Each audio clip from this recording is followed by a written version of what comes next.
ভাই আমার টাকাটা ম্যানেজ করতে একটু টাইম লাগবে, আপনি একটু রিসিপ্টটা দিয়ে দেন যাতে করে আমার ভাইয়ের অপারেশনটা শুরু করতে পারে। সরি স্যার, আমাদের এখানে এরকম কোনো সিস্টেম নাই। আগে আপনার টাকা জমা দেন, তারপর আমি আপনাকে রিসিপ্ট দেবো। আল্লাহর দোহাই লাগে ভাই, আপনি একটু ম্যানেজ করে নেন।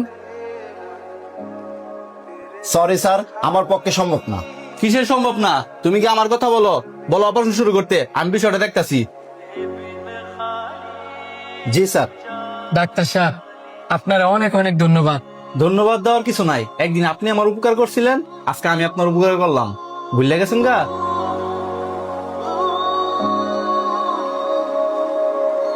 একটা গাড়ি হতে পাইতাছি না, সময় মতো যদি না যেতাম পারি তাহলে তো আমার চাকরিটাই শেষ। ভাইজান একটা গাড়িও পাইতাছি না, আপনারা যেহেতু নরসিংদীর দিকে যাবেন আমার একটু পায়রাচত্বর নামাই দিয়েন।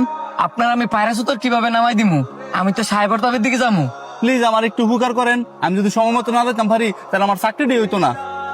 আচ্ছা উঠেন।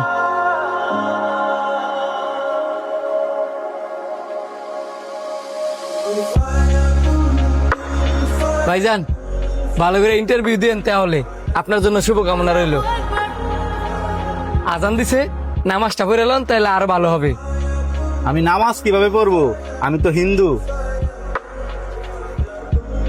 আপনি মুসলিম হয়ে একজন হিন্দু মানুষ হেল্প করলেন, কিছু মনে করেন নাই তো? না না, কিছু মনে করবো কেন?